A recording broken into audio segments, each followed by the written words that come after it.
Alors aujourd'hui, je vais vous raconter une histoire que j'ai appelée l'entretien d'embauche. Alors, cette histoire, c'est celle de Monsieur Steve. Alors, c'est une histoire simple. Non, elle est pas simple, non. Elle est même un petit peu glauque, un petit peu compliquée à comprendre. Monsieur Steve, c'est un homme comme les autres qui travaillait sur le chantier, mais il s'est fait virer de son emploi le 12 février 2018. Donc, à partir de là, Monsieur Steve, il tombe un peu en dépression. Il n'y a plus rien. Il est au chômage. Et puis il décide de se reprendre en main. Donc, ce qu'il décide de faire, c'est il va acheter un costume.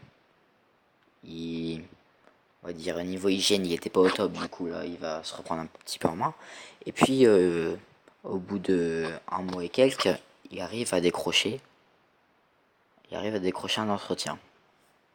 Donc, cet entretien que j'ai oublié de préciser, il habite à Los Angeles, Monsieur Steve. Donc, c'est un entretien pour un travail de femme de ménage. Bon, là, c'est plutôt homme de ménage dans un bâtiment dans lequel travaillent des travaux un petit peu compliqués. En fait, c'est pas vraiment des flics, c'est pas vraiment le FBI, c'est une agence dans le genre. Et lui, tout simplement, il va faire homme de ménage là-bas, dans ce bâtiment. Donc, ce qui est bizarre dans l'histoire, c'est que il a décroché son entretien un lundi à 23h26. Alors, c'est vraiment étrange. Le chef, donc celui qui s'occupe de l'entretien, il lui dit, vous venez à 23h26. Et il lui dit merci. D'habitude, des horaires, c'est... Bon, si ça doit être tard le soir, 22h30, 23h30, 23h, mais c'est des horaires un peu comme ça. Et là, c'est vraiment très précis, 23h26. Mais on va y venir après, pourquoi c'était aussi précis. Enfin, ça sera plutôt à vous de comprendre. Donc, il va à son entretien, tout ça. Ça se passe bien. Ça se passe bien. Du moins pour ce qui était de la réception, parce que quelqu'un l'a accueilli à la réception. Donc, on lui a dit vous prenez l'ascenseur, c'est au 8e étage, porte 16. Donc, il va prendre l'ascenseur. Il va au 8e étage. Il se dirige devant la porte 16. Alors, il ne toque pas tout de suite, parce que figurez-vous que ce qu'il entend derrière la porte est assez chelou. Il entend comme si quelqu'un criait sur son employé qui est en train d'engueuler. Donc il attend que ça passe. Ça fait 1 minute, 2 minutes, 3 minutes, 4 minutes, 5 minutes qu'il commence à en avoir marre. Donc ça n'arrête pas. Il toque.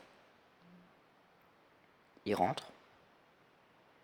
Et ce qu'il voit dans la pièce, ça va le préoccuper. Ça va le préoccuper, oui, parce que quand il rentre, il y avait un homme.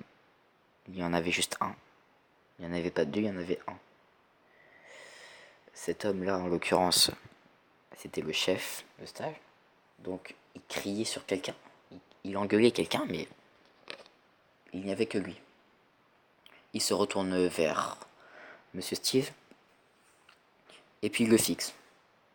Donc, Monsieur Steve, il lance un peu la conversation, il dit je viens pour l'entretien. Et le chef, il dit oui, oui, asseyez-vous. La pièce était vide.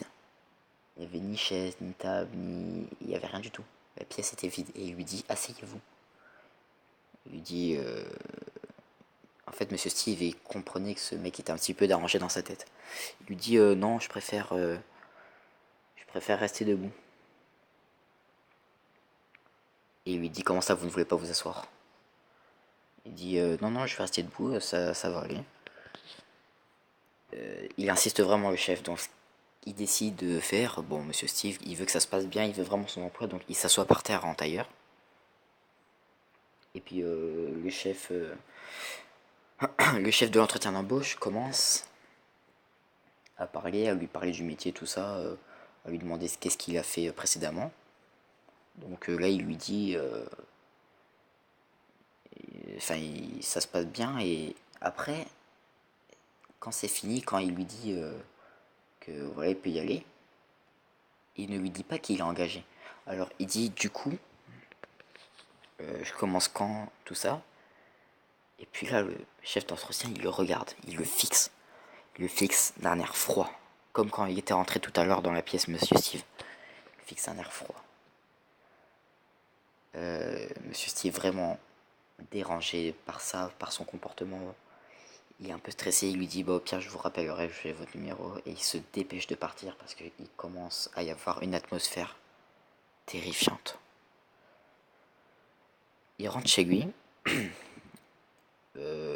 Sa soirée, bon bah il va vite fait prendre sa douche. Non, il va pas prendre sa douche, il avait déjà pris avant d'y aller. Non, il va manger. Excusez-moi, je me suis trompé. Il va manger parce qu'il avait pas mangé. Il avait pas très faim. Et je rappelle qu'il est 23h. Il était allé à 23h26, il est rentré, il était 23h45 environ.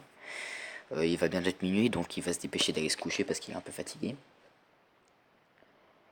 Et puis il dort pas. Jusqu'à 1h30 du matin, il dort pas. Quand soudainement, il y a une lumière dans la maison qui s'allume. Donc il y a une maison dans la lumière qui s'allume. Je vous le dis, Monsieur Steve, il habite seul chez lui. Il n'a pas d'animal de compagnie ou quoi que ce soit. Il y a une lumière qui s'allume. Donc ce bruit-là, voilà, le bruit de l'interrupteur, et puis il y a une ampoule qui s'allume c'est l'ampoule du salon. Il décide d'aller voir. Et la télé est éteinte, mais lorsqu'il éteint l'ampoule, la télé s'allume. Lorsque la télé s'allume, la série, enfin il y avait une série qui passait à la télé, elle se frise. Il n'y a plus de réseau, mais il peut plus éteindre la télé. Monsieur Steve, dérangé par les actions précédentes, s'empresse de retourner dans son lit, essayer de dormir comme si de rien n'était, mais une porte grince à ce moment-là, celle de la salle de bain. Là, Monsieur Steve, il décide d'appeler les flics, parce qu'il est du genre plutôt craintif. Et là, bizarrement, c'est là que tout va se compliquer. Les flics, pardon, les policiers, ils prennent son témoignage très au sérieux. Alors que quelque chose comme ça, les flics, ils se dérangent pas pour ça, quoi. Les policiers, ils vont pas aller sur le lieu juste parce qu'il y a un mec qui est en train de flipper chez lui parce qu'il y a son ampoule qui est allumée. Mais là, ils le prennent très au sérieux, les flics. Donc, ce qu'ils décident de faire, c'est de dire à Monsieur Steve de s'enfermer dans une pièce et de ne surtout pas regarder à l'extérieur. Donc, si dans cette pièce il y a une fenêtre, quoi que ce soit, la fermer et s'isoler dans le noir. Et de ne pas faire de bruit. Là, Monsieur Steve, il le fait. Et la police dit qu'ils arrivent dans 2 minutes et que lorsqu'ils toqueront à la porte, il devra sortir de sa pièce, courir jusqu'à la porte de l'entrée et l'ouvrir. Donc il s'enferme dans sa pièce, tout ça. 2 minutes passent, il est sur son téléphone, il a enlevé son téléphone, et puis là, ça toque à sa porte. Alors il ouvre la pièce, il commence à courir pour aller jusqu'à la porte.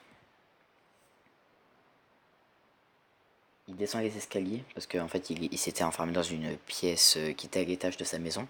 Il descend le plus vite possible. Il ouvre la porte. Et là, ce qu'il voit va le terrifier. Il voit un agent de police pendu devant sa porte et avec un post-it accroché sur son uniforme, il y a écrit « Ça ne sert à rien de fuir, tu es engagé ».